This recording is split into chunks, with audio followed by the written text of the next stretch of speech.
Hi again, I'm Eric Miller. I want to share something with you today that I feel a little bit vulnerable and out there sharing this with you, but I'm doing it because I think it could help a certain population of young men. For most of my life, I've suffered from depression. There have been times way back when where I couldn't get out of bed in the morning because I was so depressed. I couldn't get out of the darkness that was surrounding me. I felt like a cloud was covering everywhere I worked or walked. It felt like I just couldn't get out of it. I felt hopeless. Throughout the years I've tried many different things, medications, treatment, and therapy.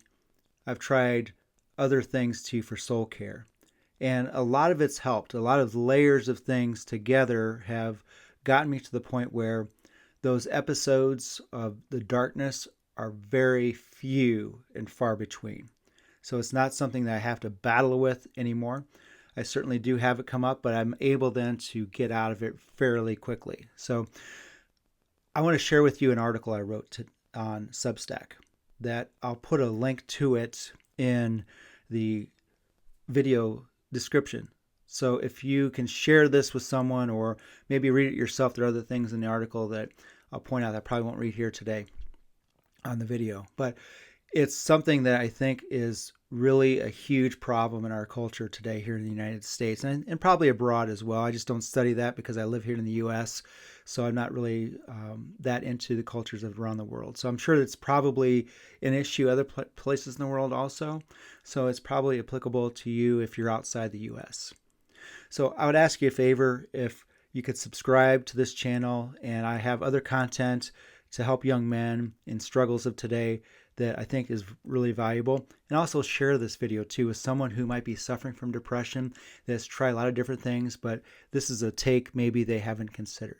So I'm going to read the article to you, and then I'll probably have some commentary throughout, and maybe at the end, or at the end, I'll definitely will have some things to share with you. So please stick around to the end. All right, here we go. You're not depressed. You're disconnected from something you can't name. Sometimes the diagnosis is right, and sometimes it's missing the point entirely. You're doing fine. That's what you tell people, and it's mostly what you tell yourself when the question even makes it that far. You got classes or a job, a place to live, and a group chat that mostly is active. There are a few people you'd reach out to if something went wrong, or at least you'd like to think you would. There's a gym you go to most weeks, a feed full of stuff you've watched, and a life that, on paper, looks just fine. And yet, there's an 11 p.m. version of you that the rest of the world never meets. The one with a show in the background he's actually not watching. The one who scrolls until his thumb gets sore and couldn't tell you a single thing he saw. The one who lies in bed at 1 a.m., not depressed exactly, not anxious exactly, but empty. Your friend asks how you're doing, and you say you've been a little burned out, a little tired, and that maybe you should see somebody. Maybe you should. But before you do, I want to offer you another possibility. What you're feeling might not be depression at all. It might be your soul telling you something. The thing nobody is naming. A Gallup poll last year found that 1 in 4 American men under 35 said they felt lonely a lot of the previous day, which is higher than ever in other demographics in this country. It's higher than women of your age, higher than older men, and higher than at any point in the data goes back for decades. You aren't making it up. You aren't soft. You aren't broken in some way other men aren't. There's something happening to men your age that nobody is naming clearly. The mental health field is naming it in part by calling it depression, anxiety, or burnout. For a lot of men, those names are accurate. The treatment is real. The medication helps. And you shouldn't stop taking what's working for you. Please don't. Please continue with. If it's working, stick with it. But this is probably an additional part that maybe you're noticing that's not quite right yet. What you're doing is not quite enough as far as treating that. But there's part of you feeling that those names don't quite reach, because here's what you've already noticed. The relationship didn't fix it. The gym didn't fix it. The trip didn't fix it. Getting out of your hometown didn't fix it. And having more money than you used to didn't fix it either. Therapy helped, and it really did help, but it didn't reach the bottom of the thing.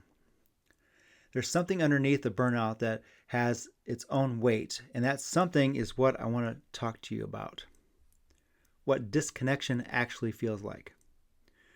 There's a long tradition older than psychiatry, psychology, and older than the United States of naming the condition you're describing.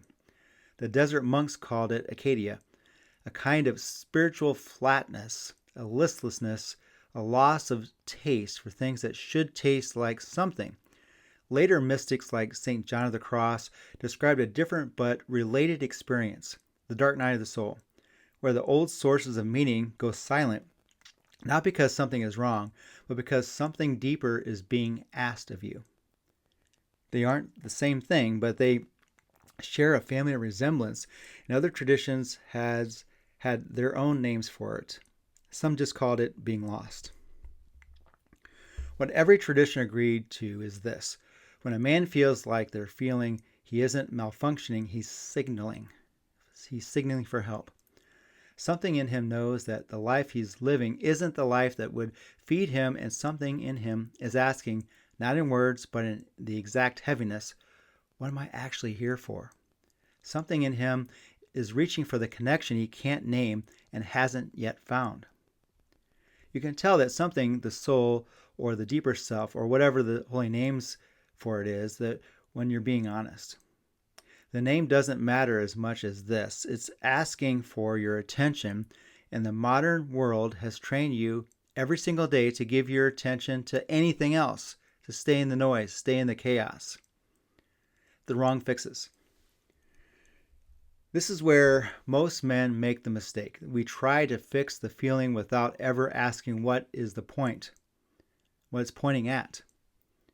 So we work harder, work out harder at the gym, optimize, build the morning routine, track the macros, and download the meditation app for a 14-day streak before quitting. We say yes to more things, then no to more things, then we try to, let me repeat. We say yes to more things, then no to more things, then we try the new workout split, the supplements, the porn, the weed, the drinking, the situation, the gym as identity, the side hustle, the new app, and the next new thing on the feed, someone who wants to help fix you. And the heaviness comes back because the heaviness isn't the problem, it's the messenger. Have you ever thought about it that way? If you're like me in this situation, that I didn't understand it for years, what the issue was around this, the disconnection. We'll talk a little bit more about that. If you wanted a structured way to actually look at where your life is out of alignment, to see in writing which zones are pulling at the most, I built a free 8-zone assessment that really helped me, and I want to share this with you, that I did it in a different format. It's called the Wheel of Life. I have a men's version of this called the Compass of Life. And in it will give you the areas to look at and parts of your life that are needing attention. And it's really profound, and it's simple to do, and it's free. I'm not trying to sell you anything here. So it's free, and there's some follow-up emails to help you to understand it better. And I really hope you'll take a look at it if it's something that you've been struggling with and you'd like some more information. So it touches on all the important areas of your life and points out specifically where you need to focus. All right? Moving on. What if it's information? Here's the question I wanted you to sit with this week. What if the empty 11 p.m. feeling isn't telling you that you're broken? It might be telling you that you're disconnected from yourself, the people who matter, or the work that would matter. Disconnected from whatever it is that the human beings have always reached for when the surface stops being enough. Your soul might be doing exactly what it's supposed to do. The only thing wrong with you might be that you've been treating the signal not like a problem to silence instead of the message to listen to it. So treating it as a problem instead of reframing and looking at it as this, it's a messenger saying, hey, I'm here. I need some attention in this area. And the disconnection is what I'm talking about. None of this means you should stop your therapy. You want to make sure this is clear, or your medication. And the answer isn't simple, but there's a layer of what you're feeling that the clinical conversation won't reach because it isn't built to ask the right questions. The right question isn't what is wrong with me. It's what is in my life trying to tell me, and have I been willing to listen? I'd like for you to try something this week. Sit somewhere quiet with no device or with a screen for 10 minutes. Don't try to fix anything. Don't try to figure anything out. Just ask yourself honestly this one simple question. What have I been refusing to feel? Then wait. The answer will come, or maybe it won't come right away, and you need to do this again. But you'll have done something the world has been training you not to do.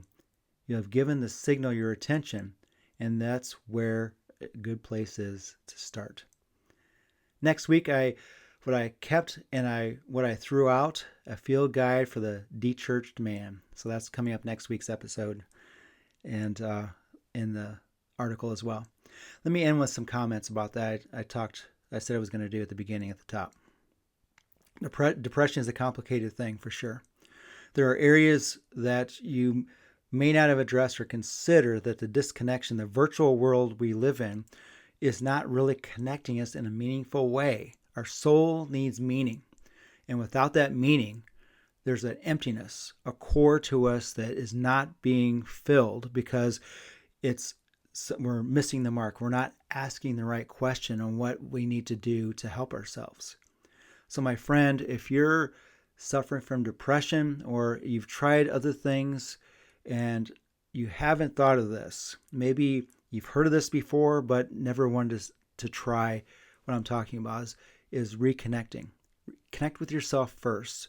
The higher power language, God, all of that, connecting with yourself and with God, it will start changing things for you. I've done this myself. I've been in those times what I mentioned in the article, The Dark Night of the Soul, where I felt that something was wrong with me, that no one wanted to be with me, that I was the problem. And part of me was the problem for sure. But I'm talking about that I needed to get this extra help, this extra thing. When this was shared with me years ago, it changed my life. So I hope you'll give it a go if this is you, and we'll see what happens. So put a link in or put a comment below if you've tried different things and what's helped you. I mean, am I missing the mark here? What am I missing in this and describing this to you? So I would love to hear your comments and what you have to say about it. All right. Thanks for listening and watching.